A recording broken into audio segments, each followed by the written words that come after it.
Ibu Darmawani, background-nya sebagai seorang guru les dan sekretaris leader. Untuk tidak berlama-lama, mari kita saksikan Sandepans beliau.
Halo Ibu, selamat datang. Selamat pagi. Selamat pagi. Bu, silakan waktu dan tempat saya persilahkan. Oke, selamat pagi ya teman-teman. Nah, Pagi. di sini semua teman-teman udah pada semangat. Hari ini saya mau sharing tentang pengalaman saya selama di Prudential 20 tahun lebih. Nah, ini semoga bisa menginspirasi teman-teman di akhir tahun ini untuk mencapai goal yang sudah kita tetapkan. Saya share screen dulu. Nah, boleh nggak di-chat sapa saya dulu bagi yang agent-agent yang belum pernah dengar background saya, cerita tentang saya yang belum pernah dengar boleh di chat.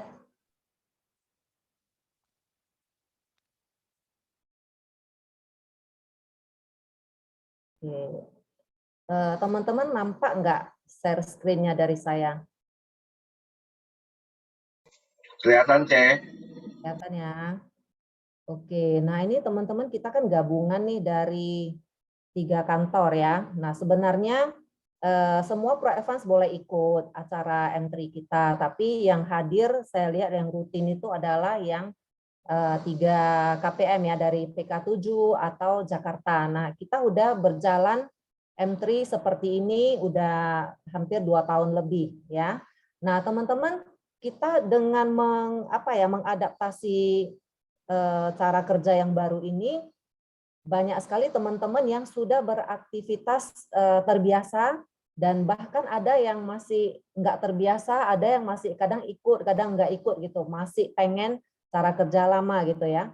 Nah, jadi saya mau sharing kembali, saya sering selama pandemi ini juga diundang oleh teman-teman KPM yang lain untuk sharing gitu ya. Nah, jadi saya pikir-pikir nanti di kita sendiri saya mau sharing apa, apakah mau sharing ilmu lagi gitu ya. Nah, ternyata setelah saya pikirkan dalam 1 minggu ini, saya mau kembali menceritakan pengalaman saya di Prudential. Kenapa? Karena saya lihat kebanyakan dari pelaku bisnis asuransi ataupun kita sebagai agent, yang menggerakkan kita itu, yang menginspirasi kita itu adalah kisah-kisah orang yang menjalankan. Kita belajar dari cara mereka, itu yang membuat kita membuka wawasan kita sehingga kita mau bergerak. Ya, kalau ilmu sih gampang ya. Ilmu kita bisa dapatkan kapan aja, kita bisa dengan membaca, kita bisa dengan melihat masuk ke Prufos, itu training produk juga banyak. Kemudian sesi-sesi yang dikasih oleh Prudential itu semua training produk dan yang lain-lainnya kita bisa ikut kapan jam saja. Nah, jadi pengalaman-pengalaman yang sudah dilalui banyak sekali leader yang sudah lama di Prudential itu merupakan pengalaman yang kita bisa petik bagaimana saya mau memulainya di Prudential. Nah, begitu juga saya lihat di kita sendiri, di kantor Pura Evan sendiri kan banyak tuh pendatang baru yang baru join. Nah, di teman-teman leader banyak rekrut baru ya. Nah, dalam 2 tahun ini banyak sekali agent baru yang udah bergabung, dan banyak pendatang baru yang kalau saya bilang itu adalah benih-benih star ya, yang sangat bagus sekali, yang kinerjanya udah mulai dengan cara kerja yang sekarang, bukan cara seperti kita agent yang zaman dulu gitu ya. Nah, tapi pengalaman yang udah kita lewati ini, semoga teman-teman yang baru bergabung juga bisa mengambil inspirasi ini untuk membuka wawasan dan melakukan pekerjaan kita di kedepan harinya. Nah, saya ambil judul untuk kisah saya itu adalah Stop Wishing, Start Doing. Kenapa? Nah, teman-teman, saya coba cek cat dulu ya. Nah, ini catnya saya lihat siapa tadi yang ini. Agent baru belum cat ya, belum ada ya. Nah, agent baru yang belum pernah dengar sharing dari saya tentang background saya, siapa? Ada? Nah, kalau nggak ada, oke, nggak apa-apa. Nah, teman-teman, saya pakai judul Stop Wishing, Start Doing. Kenapa? Karena saya mulai di bisnis ini itu dengan tidak ada apa-apa, tidak punya modal, dan saya bergabung dalam kondisi minus. Ya, bagaimana saya bilang kondisi minus? Karena sebelum saya bergabung di Prudential itu saya hanya seorang karyawan. Ya, saya pernah ngajar les, saya jadi seorang karyawan. Nah, yang saya kerjakan itu menghasilkan uang, nggak menghasilkan, tapi yang saya hasilkan itu adalah bulan ini menghasilkan, pakai bulan ini ya habis gitu. Kadang-kadang malah nggak cukup. Nah, jadi kalau mau diceritakan saya mau menabung, saya punya impian, itu nggak akan tercapai. Pengen nabung aja nggak sempat gitu, nggak bisa nabung kondisinya. Ya, jadi habis bulan habis gaji istilahnya. Nah, sampai saya ketemu Prudential itu saya bekerja sebagai admin.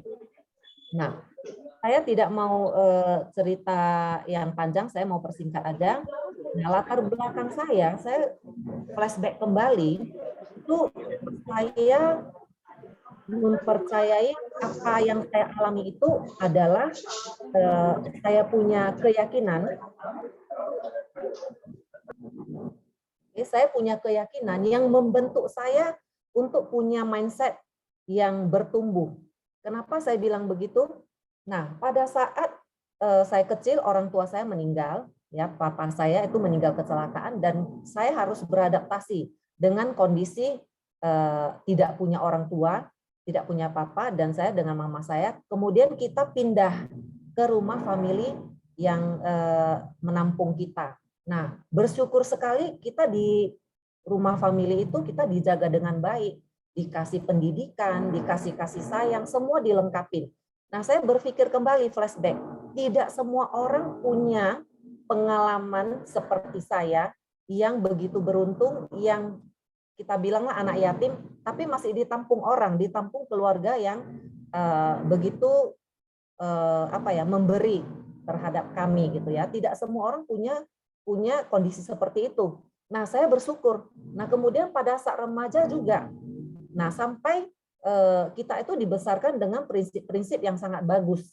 Jadi sehingga kita dari kecil itu udah mulai bagaimana sih supaya bisa mandiri, bagaimana sih saya supaya bisa membahagiakan orang tua, bagaimana sih saya harus bersikap, bagaimana sih saya harus di lapangan itu mengerjakan hal-hal hidup. Maksudnya hidup itu yang bisa membanggakan orang yang sudah pernah berbuat kebaikan terhadap saya gitu. Nah, jadi belief-belief seperti ini, prinsip-prinsip hidup seperti ini membuat kita itu mindset-nya itu sebagai seperti sensor gitu ya, sensor untuk melihat apa sih yang boleh dilakukan, apa yang tidak boleh dilakukan. Nah, itu yang saya dapatkan. Nah, sampai pada saat saya join di Prudential, itu keluarga tidak begitu suka. Maksudnya cewek itu jadi agen asuransi itu nggak bagus gitu ya. Nah, akhirnya saya dengar apa kata keluarga, kenapa? Karena kita dibesarkan oleh mereka gitu. Nah, pasti mereka punya pandangan dan hal yang baik untuk saya gitu.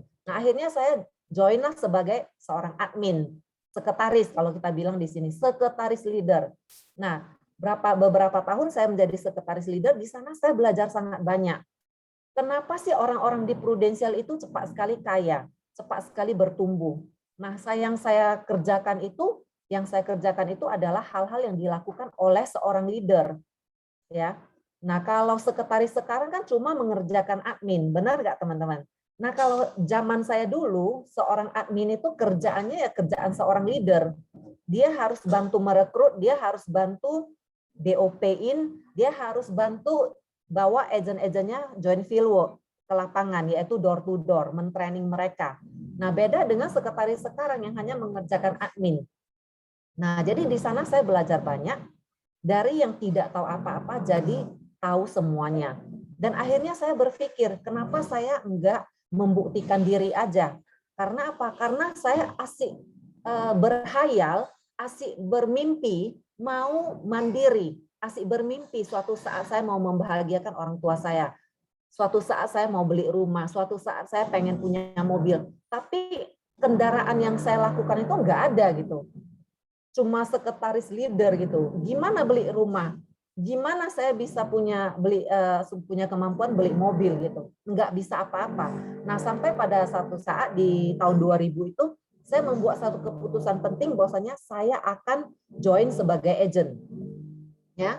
Nah, kenapa? Karena pada saat itu saya mengalami satu kejadian yang benar-benar membuat saya bertekad. Ya, pada saat itu mama saya mau operasi mata katarak. Itu untuk biaya operasi katarak aja saya tidak punya uang, teman-teman. Cuma punya berapa ratus ribu. Jadi akhirnya menunda, saya kumpulin uang dulu. Sampai udah punya uang baru bawa mama pergi operasi katarak. Terus saya berpikir, kalau kejadiannya bukan katarak, kalau yang lebih parah lagi gimana? Nah, nggak mungkin dong saya harus minta sumbangan atau minjam sana sini, nggak ada yang bisa dipinjamin gitu kan.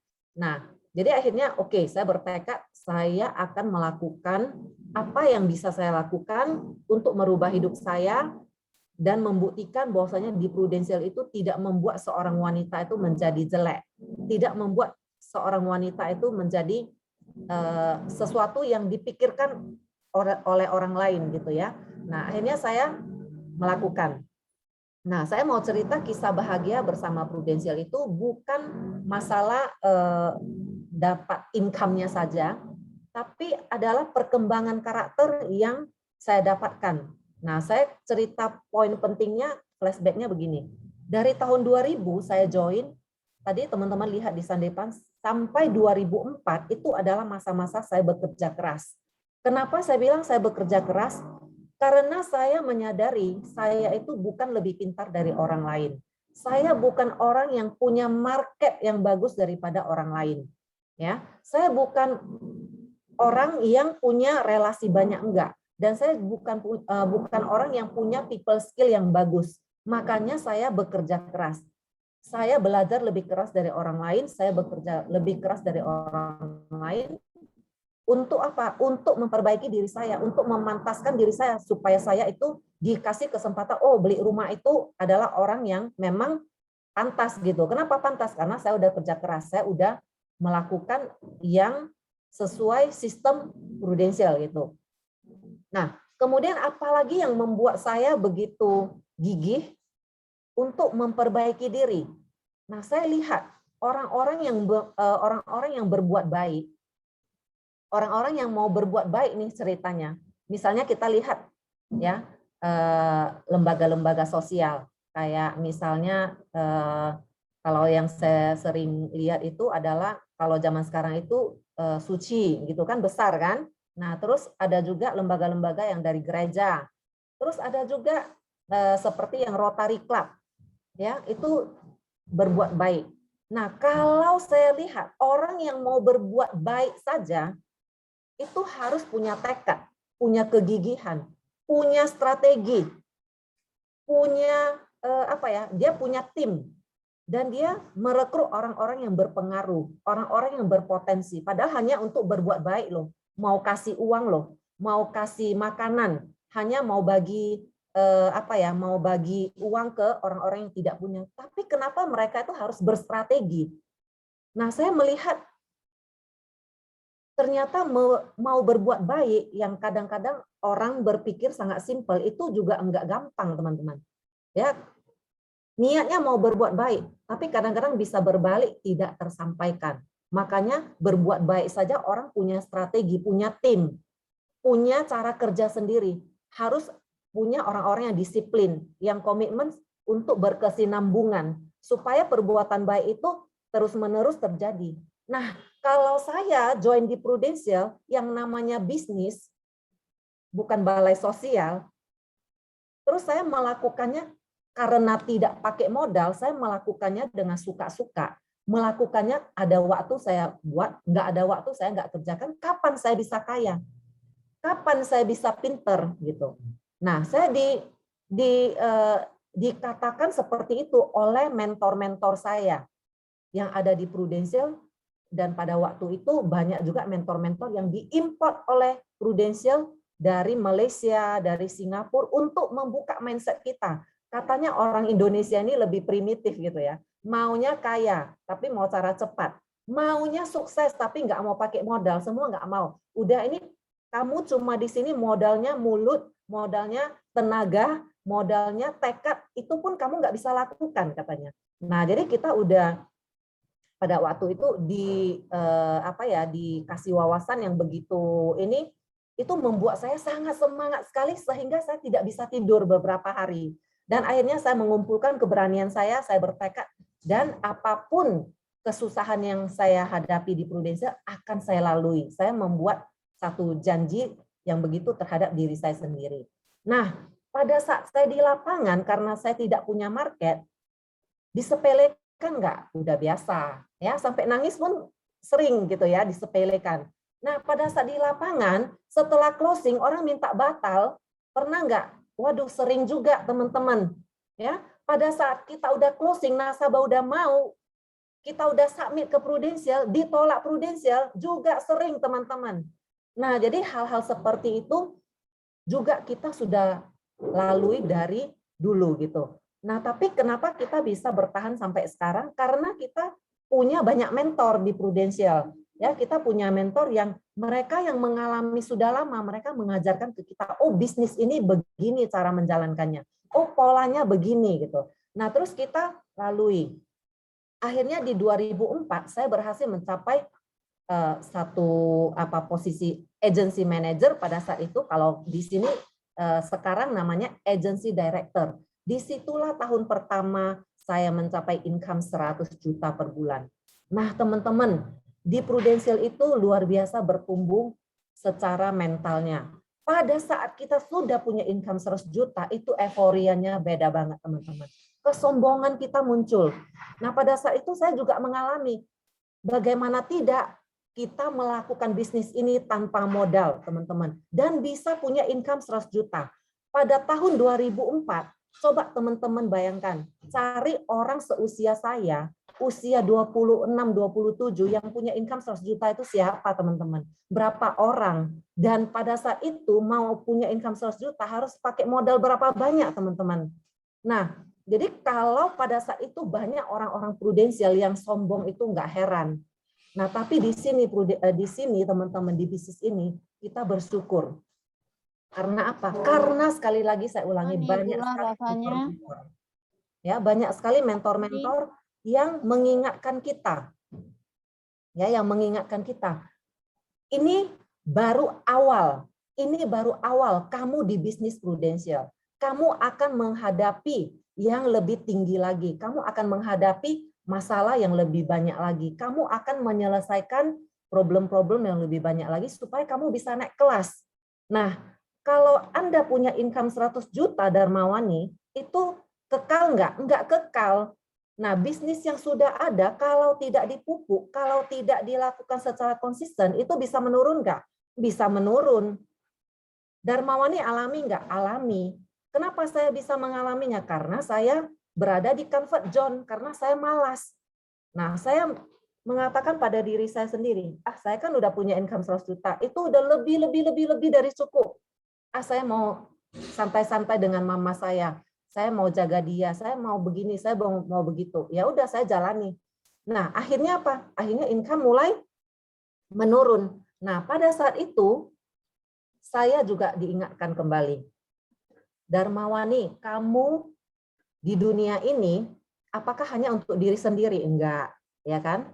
Nah, kenapa? Kalau kamu cuma menghasilkan, kamu di prudensial menghasilkan untuk diri sendiri, itu enggak ada gunanya. Kamu berarti sama seperti orang di luaran yang mencari uang. Ya udah untuk dapat untuk diri sendiri, ya udah gitu. Kamu tidak punya tanggung jawab terhadap apa? Terhadap tim kamu yang kamu ajak, yang kamu presentasi, bahwasanya kamu menjanjikan dia panggung 100 juta per bulan. Kamu sendiri udah 100 juta. Apa tanggung jawabmu terhadap mereka? Nah, di sana saya berpikir kembali. Ya, di sana saya berpikir kembali, kalau saya tidak mendukung mereka, itu saya punya beban moral bagaimana gitu. Nah, padahal kita merekrut orang itu kita punya maksudnya kita punya chemistry terhadap tim kita juga. Bagaimana kita udah berjanji, kalau kamu komitmen, saya akan lebih komitmen lagi untuk membantu Anda. Nah, di sanalah saya menemukan lagi prinsip berikutnya yang membuat saya naik ke level berikutnya, bahwasanya saya harus belajar menjadi leader sesungguhnya. Nah, pada saat itu saya mulai punya mindset bahwasanya saya melakukan bukan untuk diri saya sendiri lagi, tapi saya melakukannya untuk memberi contoh bahwasanya saya tetap bisa berjualan dalam kondisi apapun. Saya bisa mengembangkan tim dalam kondisi apapun. Nah, walaupun orang-orang di tim kita itu mau keluar, mau masuk ya, yang baru banyak juga terekrut. Yang udah males di sini, yang udah ada karena sesuatu hal yang lain mengerjakan usaha lain, atau karena yang udah ini ya maksudnya enggak fokus di bisnis ini, yang pergi juga ada. Enggak apa-apa. Saya tetap berdiri, saya tetap harus menjadi contoh. Saya tetap harus bisa memberi teladan. Bagaimana sih melakukan bisnis ini? Kenapa? Karena melakukannya itu sebenarnya sangat gampang. Ya, kita tinggal apa? Ada acara apapun dari prudensial, kita harus sebagai orang pertama yang ikut. Ya kan? Dalam kondisi apapun saya siap untuk menjual. Setiap tahun ada personal selling untuk dibuktikan kepada tim bahwasanya saya bisa kok. Yuk, kamu pasti bisa. Hanya itu. Ya kan? Karena di bisnis ini tidak ada kata-kata bos dan karyawan. Di sini hanya bisnis yang pakai sistem apa? Menginspirasi. Saya hanya bisa menginspirasi, yaitu dengan apa? Melakukannya. Kalau saya melakukannya, saya bisa menginspirasi. Ya, orang yang terinspirasi akan satu kapal dengan kita sama-sama menuju ke masa depan yang lebih baik. Saya akan menjadi lebih baik dari saya tahun lalu. Itu aja prinsipnya. Ya. Nah, jadi saya mendapat prinsip yang kedua itu yang saya lakukan dengan konsisten. Iya. Ya. Nah, Apa nggak ke?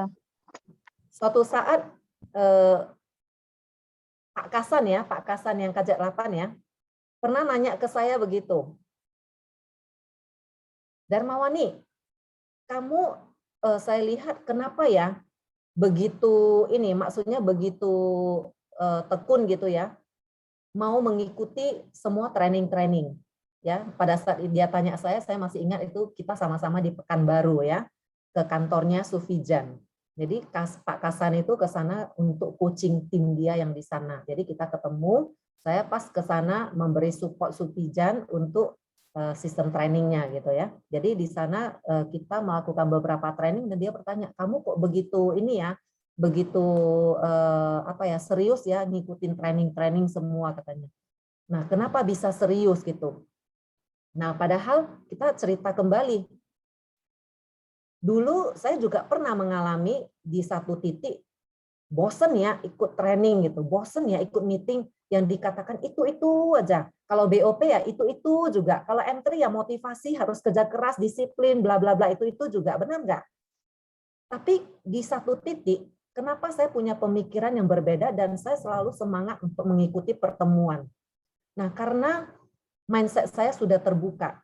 Pada saat saya berkomitmen dan pada saat saya berpikir bahwasannya saya melakukannya untuk mau mengasah diri saya sendiri menjadi leader yang lebih baik lagi, yang memberi contoh, di sana semua yang saya lakukan di dalam bisnis ini itu dengan passion, itu dengan perasaan yang gimana ya, maksudnya saya bukan asal ikut, tapi saya benar-benar bisa menikmati momen-momen pembelajaran yang dikasih Prudential. Nah, yang saya dapatkan apa? Yang saya dapatkan adalah yang terbaik dari setiap pembicara. Contoh nih, kalau teman-teman tanya saya, Sarijong orangnya bagaimana? Saya bisa menceritakan yang terbaik dari Sarijong.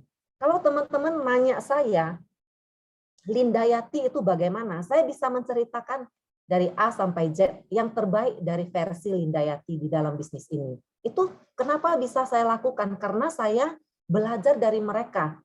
Ya, kalau teman-teman tanya saya, Hendry Sanjaya itu bagaimana? Saya bisa ceritakan A sampai Z yang terbaik dari versi Hendry Sanjaya.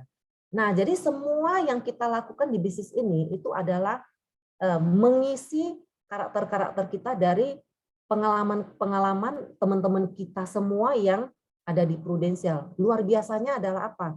Mereka itu selalu bertumbuh secara karakter dan mereka itu menjadi lebih baik dari hari ke hari gitu. Nah, ini membuat saya merasa di bisnis ini adalah bisnis yang sangat bernilai. Nah, kemudian setelah itu saya punya satu filosofi, kalau saya mau memulai itu saya bukan hanya berpikir dengan begini, oh asal ada prospek berarti saya udah mengerjakan bisnis ini. Oh saya kalau udah rekrut berarti saya udah melakukan bisnis ini. Enggak, bukan hanya itu, tapi keseluruhan dari kehidupan kita. Nah, kalau saya mau mengerjakan bisnis ini, saya harus punya 7. Caranya punya 7 poin ini, teman-teman. Nah, 7 poin ini saya dapatkan dari mana? Saya belajar dari mana? Saya belajar dari orang yang paling hebat di dunia asuransi.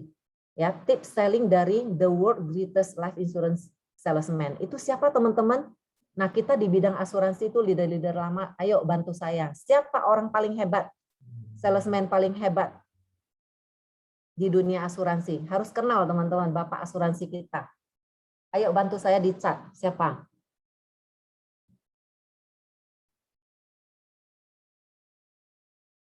Bukan Pak Rinaldi. Dia nggak jualan asuransi. Dia coaching kita aja. Nah, jadi life insurance paling hebat itu adalah Ben Feldman. Ya, Ben Feldman. Jadi Ben Feldman ini mengatakan dari bukunya, dia mengeluarkan semua pengalamannya tentang bisnis asuransi ini. Dia bilang kalau kita mau melakukan bidang ini seumur hidup, teman-teman, kita harus punya 7 poin ini. Kita harus rubah filosofi kita terhadap bisnis ini. Nah, kalau filosofi kita berubah, cara bicara kita berubah, mindset kita berubah, attitude kita berubah, kebiasaan kita berubah, aktivitas kita berubah, teman-teman kita pasti juga berubah. Nah, kalau 7 poin ini kita selalu merubahnya ke arah yang semakin baik, itu kita akan bisa melakukan bisnis ini seumur hidup, teman-teman. Ya, dan tidak akan pernah ada yang namanya jenuh. Kalau enggak, teman-teman, saya mengalami naik turun dalam 2000 sampai 2006 itu naik turun. Kenapa naik turun? Karena saya bukan orang tipe marketing. Saya melakukan bisnis ini karena saya punya impian mau beli rumah, mau beli mobil. Begitu udah dapat, begitu udah senang, begitu udah punya income 100 juta, ya jadi malas gitu. Karena bukan filosofi saya bisnis ini. Jadi saya melakukannya hanya sebatas memenuhi keinginan pribadi saya. Nah, tapi pada saat saya udah klik, saya melihat bisnis ini dan saya mau menjalankannya seumur hidup. 7 poin ini saya selalu gali. Saya refleksi lagi setiap tahun apa yang saya lakukan, filosofi saya bagaimana, udah bagus belum, apalagi yang bisa saya lakukan supaya cara bicara saya lebih baik lagi, apa yang harus saya rubah mindset saya supaya saya bisa menginspirasi orang lebih baik lagi, supaya lebih ini, maksudnya teman-teman yang mendengarkan itu lebih bisa nangkepnya. Nah, bagaimana saya merubah attitude saya supaya saya bisa lebih memberi contoh lagi. Ya, kalau saya bilang, oh saya tahun ini mau menginspirasi teman-teman bahwasanya, yuk kita lakukan lebih awal, kita start lebih awal supaya di akhir tahun kita nggak ngos-ngosan gitu. Nah, saya harus lakukan dulu gitu. Nah, saya usahakan di awal-awal tahun saya udah lebih banyak omset dulu. Nah, saya tunjukkan. Nah, saya tidak bisa memberi contoh dengan tidak melakukan gitu. Nah, saya harus melakukan dulu. Nah, begitu saya udah melakukan, saya bisa menginspirasi teman-teman. Dan pada teman-teman yang menjalani itu bisa merasa, oh, pada saat saya nggak bisa, itu Ibu Darmawani bisa kok. Kalau dia bisa, pasti ada jalan untuk saya bisa juga melakukannya gitu. Nah, jadi kita menginspirasi dari kegiatan yang kita lakukan. Nah, yang paling penting juga adalah teman-teman, yang nomor 7, kita rubah teman-teman kita. Nah, jangan kita yang dirubah teman-teman kita. Tapi kita harus punya mindset kita yang merubah teman-teman kita. Cara merubahnya apa? Dengan menginspirasi mereka. Ya. Nah, di lingkungan kita ini kita udah mulai dengan Coffee Talk 2 minggu sekali, itu adalah sebuah acara kongko-kongko. Nah, itu untuk apa? Untuk kita merubah teman kita gitu. Nah, kalau di setiap acara kan itu semua pembelajaran gitu. Jadi kita mau 2 minggu sekali itu ngobrol biasa, tapi ngobrol yang berguna, yang menginspirasi juga hal-hal yang kehidupan. Nah, bagaimana sih kita add value ke teman-teman kita juga supaya mereka bisa bertumbuh secara karakter dan kita sendiri juga belajar dari mereka. Nah, teman-teman, kalau kita udah bisa mendapatkan dan merasa jelas, tahu apa yang kita mau di dalam bisnis ini, kita pasti akan melakukannya dengan full tilt. Nah, kenapa saya bilang full tilt? Full tilt itu kita all out, teman-teman. Karena kenapa, teman-teman? Di bidang ini sangat susah untuk kita bekerja secara all out. Ya, kenapa saya bilang susah? Karena di sini sangat gampang. Kita cuap-cuap aja prospek 2-3 orang udah bisa dapat uang. Ya. Nah, kalau untuk menjadikan kita itu luar biasa di bisnis ini, kita harus all out. Ya, all out itu apa? Kita kalau prospek itu ya benar-benar fokus sama si prospek. Kalau kita rekrut ya kita benar-benar all out sama si rekrutan kita ini. Kalau kita lagi bangun tim juga kita all out juga belajar. Nah, saya lihat di tim kita itu sangat banyak leader-leader yang sudah all out gitu, yang sampai bisa mengeluarkan uang sendiri untuk belajar, teman-teman. Nah, itulah yang dinamakan all out terhadap bisnis ini. Nah, banyak sekali contoh-contoh leader-leader yang all out di bisnis ini, yang mau bertumbuh, yang mau mengisi mindset-nya bagaimana supaya dia bisa di bisnis ini bisa memberi lebih baik lagi. Nah, jadi kita harus belajar dari leader-leader yang ada di tim kita. Kita harus mempererat lagi. Supaya apa? Supaya kita membawa orang-orang baru, teman-teman baru di bisnis ini, mereka ibaratnya masuk ke kereta api Shinkansen ini yang supaya mempercepat laju income mereka. sehingga mereka lebih cepat lagi mencapai apa yang mereka inginkan dibanding dengan dunia luar.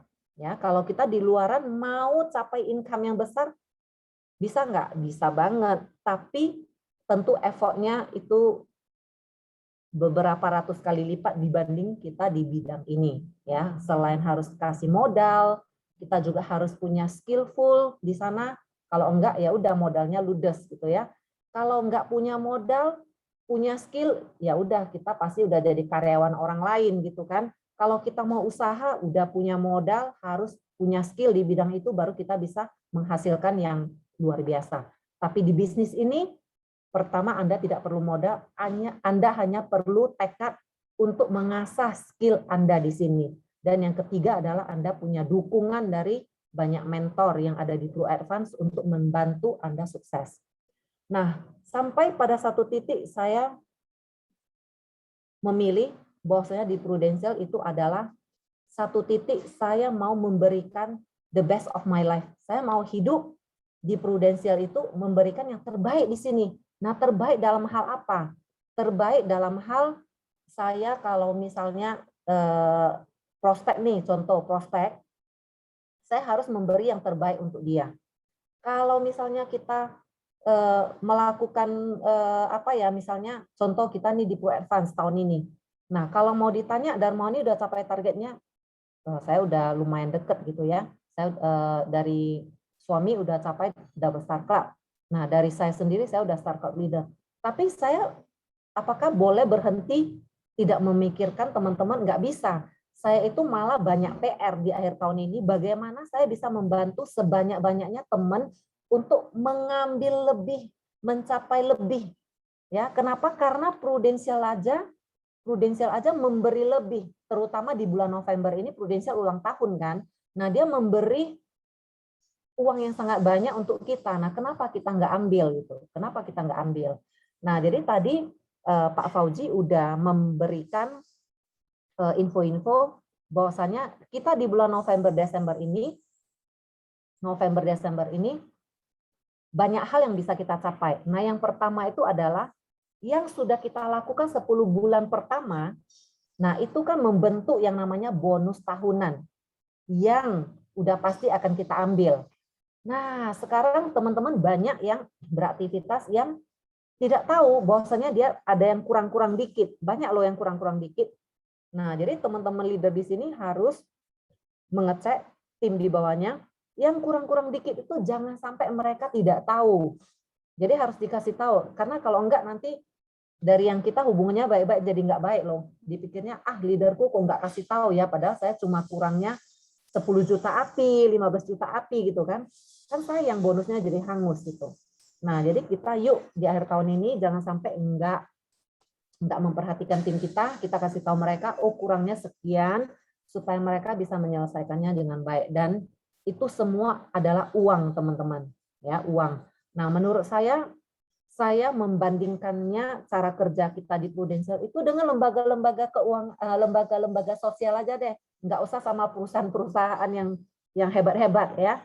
Nah, saya belajar dari kita lihat misalnya Lions Club lah ya, atau Rotary Club, itu mereka punya tim ya, punya strategi, dan mereka harus merekrut orang-orang yang berpengaruh supaya waktu menjalankan aktivitasnya itu ada dukungan gitu ya, supaya lancar gitu.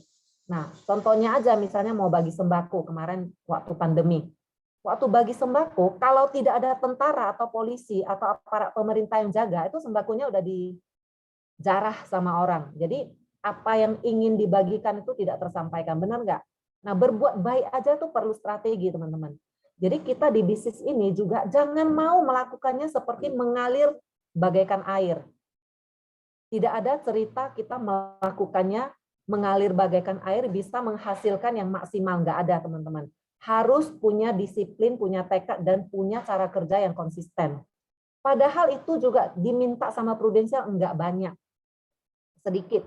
Nah, kalau sebagai agent yang namanya konsisten itu bagaimana, teman-teman? Nah, ibaratnya saya sebagai dokter. Kalau saya cuma mau jadi dokter umum aja deh, nggak usah jadi dokter spesialis. Ya, kalau sebagai dokter saya punya sikap yang bagaimana? Yang harus ada minimal kriteria, benar nggak teman-teman? Nah, kalau di Prudential sebagai professional agent itu juga minimal kriterianya ada. Minimalnya apa? Capailah omset 1 tahun 90 juta. Supaya apa? Supaya Anda mendapatkan bonus tahunan. Komisinya full, benar nggak teman-teman? 30%. Nah, kita di bisnis ini, saya kasih gambaran yang simple aja supaya teman-teman agent di sini dapatnya lebih maksudnya dapat gambaran besarnya aja. Nanti detailnya tanya ke leader masing-masing itu gimana hitungannya. Kita di bisnis ini jenjang karir plannya adalah kita bisa dapat income kalau sebagai agent itu 100%. Income kita 100%. Saya kalau omsetnya 90 juta, saya bisa dapat income 90 juta dalam 5 tahun. Ya, kalau saya sebagai agent. Kalau saya sebagai leader AD sampai AD 1 2 3 4 5 6, saya total bisa mendapatkan di bidang ini adalah 186%. Teman-teman, di mana coba bisa dapat income 186% dari kerja keras kita? Di mana teman-teman? Yang tanpa modal, yang Anda sudah dikasih sistem, yang udah ada pelatihnya, udah ada mentornya yang disediakan untuk kita. Di luaran nggak ada teman-teman, nggak ada bisnis seperti ini, ya. Nah, jadi teman-teman di sini yang masih posisinya agent, semoga bisa melihat gambaran besar di akhir dari bisnis ini kita bisa mendapatkan berapa, ya 186% dari apa yang kita kerjakan omset. Nah, saya selalu ngulang-ngulang bilang ke tim kita juga bahwasanya kondisi saat ini, tadi Pak Fauzi ada singgung, tahun lalu kan maksudnya ada posisi COVID itu membludak banget sampai kita juga susah prospek. Kenapa? Banyak sih yang mau masuk tapi nggak memungkinkan karena mereka lagi sakit gitu ya. Jadi kita harus membatasi diri juga. Jangan sampai memasukkan orang-orang yang memang udah gejalanya sakit gitu kan. Nah, sekarang kan udah cool down kembali. Nah, sekarang ibaratnya apa? Kalau saya petani itu di lapangan padi itu udah menguning, teman-teman. Padi sudah menguning. Petaninya mana? Mau panen nih ceritanya, tinggal dipanen padinya. Petaninya mana? Petaninya nggak ada. Petaninya lagi nggak fokus gitu ya. Nah, jadi beruntung sekali teman-teman yang berada di meeting hari ini adalah orang-orang yang fokus.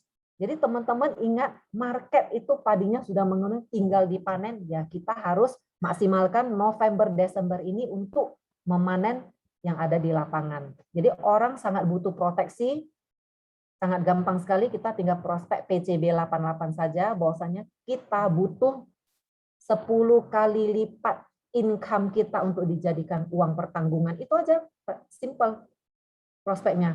Ya, saya bagi satu selling skill mengenai PCB 88. Kalau yang paling simple adalah saya selalu bilang gini, Ci, income Cici berapa, penghasilannya berapa sekarang? Atau kalau dia nggak mau bilang pengeluaran deh, pengeluarannya berapa? Aduh, pengeluaran saya banyak loh, Cu, katanya. Berapa, Ci, kira-kira satu bulan? 20 juta? Ya, kira-kira 20 juta lah, 15 sampai 20 juta katanya. Oke, kalau 20 juta sebulan berarti 1 tahun berapa? Kita hitungkan.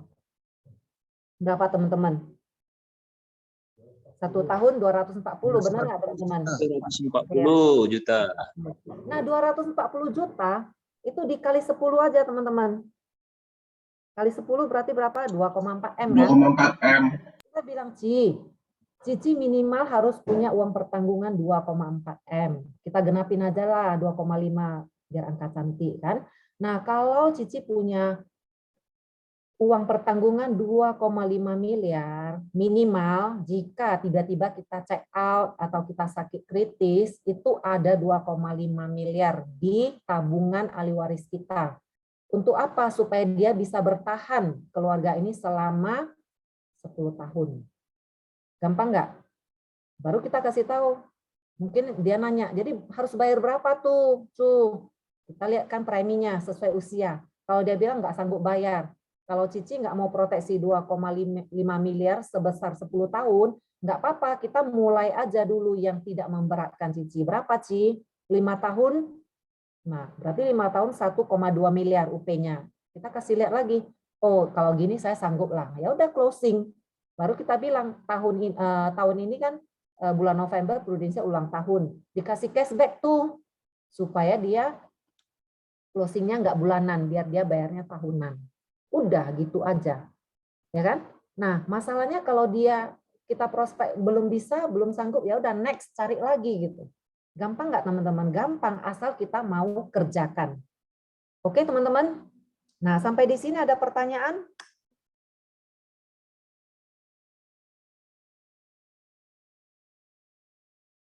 Ada pertanyaan teman-teman?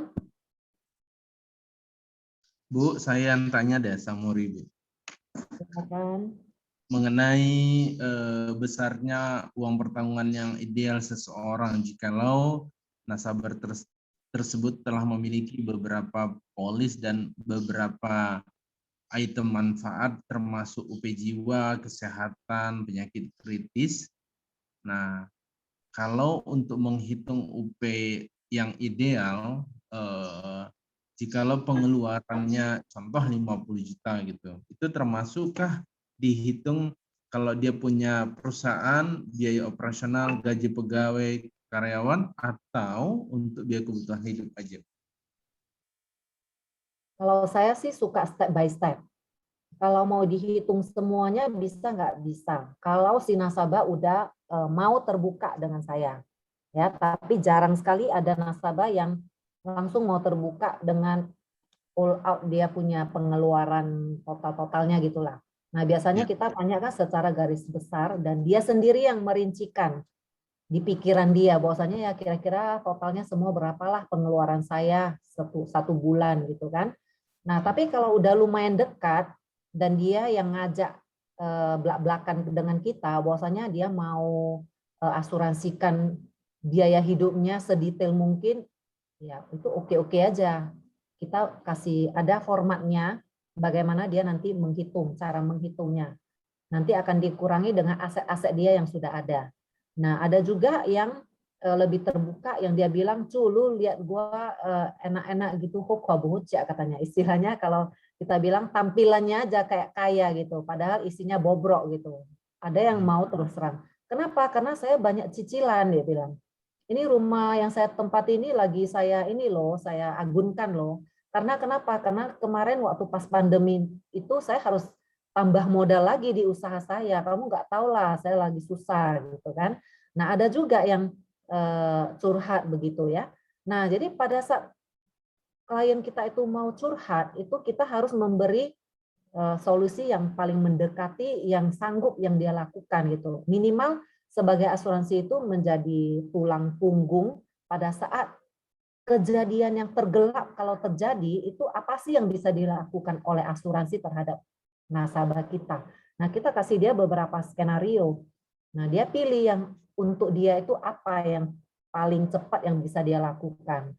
Nah, paling gampang itu adalah kita hitungkan beberapa poin, kemudian dia pilih. Oke, kita masuk dulu yang paling kecil yang tidak perlu medical. Nah, kalau udah selesai, udah dapat, nah ini berarti UP segini 1,2 miliar itu untuk menutupi biaya hidup keluarga inti dulu, ya. Nanti kalau kamu punya uang lebih, boleh lagi nanti beli yang untuk tanggung jawab kamu terhadap perusahaan.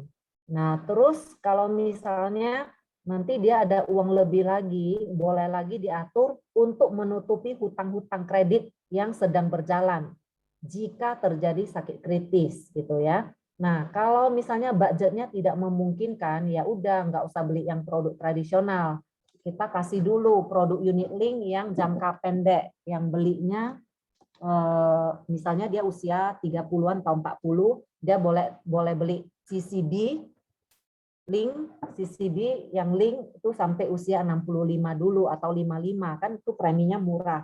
Yang penting dalam jangka pendek sekarang dia terproteksi. Jika terjadi sakit kritis itu dia bisa bayar hutang itu dulu. Nah, jadi Prudential udah sediakan produk yang begitu komplit supaya kita juga bisa memberikan solusi kepada nasabah dengan cara yang semurah mungkin sesuai dengan keinginan nasabah.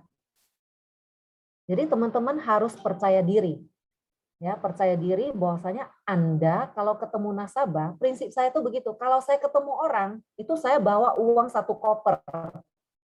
Saya bawa uang 1 koper. Kamu mau beli, ya udah saya kasih. Kalau kamu nggak mau beli, ya nggak apa-apa, saya cari yang lain lagi. Orang uangnya di saya kok, UP-nya di saya kok, tinggal saya mau ngasih ke siapa gitu. Nah, kalau kita melihat orang datang membawa uang, Anda senang nggak? Senang dong. Kan dia datang bukan mau pinjam uang, dia datang mau ngasih uang gitu kan. Nah, coba saya bilang ke Syamuri, saya nih bawa uang 1 koper. Ya. Nah, 100.000, setiap lembar 100.000 ini saya mau jual dengan harga 20.000. Syamuri mau beli nggak? Harusnya Mau dong, Bu. Dong. Kamu mau berani beli berapa? Mau beli berapa lembar? Saya ada nih 1 koper. Iya. Ya kan? Konsepnya Nah, seperti tapi ini. semampu kamu gitu kan. Kamu punya uang berapa gitu. Nah, dihitunglah. Oke, saya mau beli 1 M. Nah, 1 M preminya berapa? Kecil kan? Kecil. Nah, terus kalau nasabah bilang, iya, uang kamu itu kan bisa dicairkan kalau saya udah check out dari dunia ini gitu kan. Nah, saya nanya kembali ke dia. Syamuri kerja keras sekarang buka usaha, buka perusahaan, buka PT, jungkir balik gitu, membesarkan usahanya, emangnya mau dihabiskan sekarang pada masa hidup? Enggak juga kan, tetap mau diwariskan dong sama anak cucu, benar nggak Pak Syamuri? Ya udah, memang semua yang kita fighting di dunia ini bukan mau kita habiskan juga pada saat sekarang waktu kita hidup, benar nggak? Memang ada porsi-porsi yang harus diwariskan. Nah, sama juga yang saya bawa sekarang uang 1 koper ini. Saya jual murah sebesar 20.000 per lembar itu karena apa? Karena koper ini akan dipakai oleh anak cucu kita pada saat kita udah check out dari dunia ini. Dia akan mengerti gitu. Nah, jadi banyak sekali konsep-konsep yang kita bisa pakai untuk membuka mindset nasabah kita, asalkan Anda yakin terhadap asuransi. Kalau Anda yakin terhadap asuransi, Anda tidak akan ragu dan kita selalu percaya diri kemanapun kita kita mau jumpain siapapun, kita nggak takut gitu. Nah, kemudian satu lagi teman-teman, kita juga selalu di bisnis ini di mindset kita itu melakukan kebaikan, benar nggak? Kita prospek aja kita udah mengedukasi yang baik. Kalau kita bisa sanggup jualan, itu kita udah memproteksi satu keluarga. Kalau kita merekrut, kita akan membuat jaringan yang sama-sama supaya bisa memproteksi lebih banyak orang lagi, ya kan? Nah, jadi strateginya adalah apa? Strateginya adalah seperti balai sosial tadi yang kayak Rotary Club dan Lions Club gitu. Mereka merekrut orang-orang yang hebat, orang-orang yang hebat. Untuk apa? Untuk supaya melakukan kebaikan lebih luas lagi, benar nggak? Sama di bisnis ini juga begitu. Rekrutlah orang-orang yang memang punya komitmen tinggi. Nah, seperti kita yang hadir hari ini adalah semua orang-orang yang memang udah mindset-nya udah mau ini kan, maksudnya mau menjalankan bisnis ini dengan maksimal gitu. Nah, kita harus menambah lagi armada kita. Orang-orang seperti kita ini yang mau menjalankan bisnis ini, yang mau mengedukasi di lapangan gitu. Nah, kalau tambah terus, maka semakin banyak lagi orang yang bisa terproteksi. Bayangkan teman-teman, nggak usah ngomong yang luar daerah deh.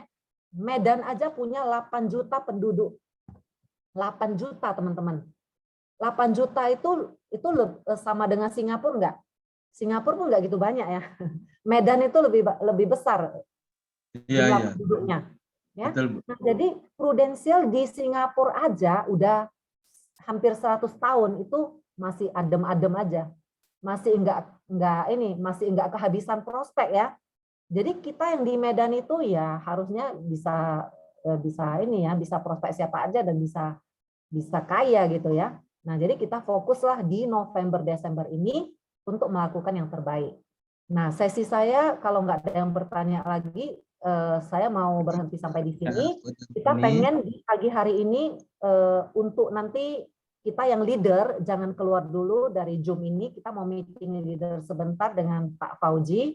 Banyak hal yang saya mau sampaikan juga supaya kita bisa menutup November Desember ini dengan gemilang. Saya kembalikan lagi ke MC cetar kita, Yersi. Terima kasih Bu, terima kasih sesi motivasinya sangat luar biasa. Teman-teman, kita akan melanjutkan ke sesi foto bersama ya Bu. Apa nih? Oke, yuk. Yang hitam juga boleh.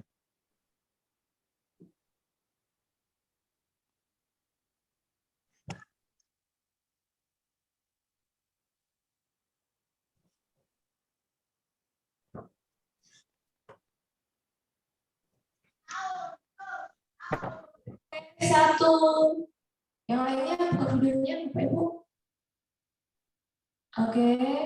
1, 2, 3. Sekali lagi 1, 2, 3.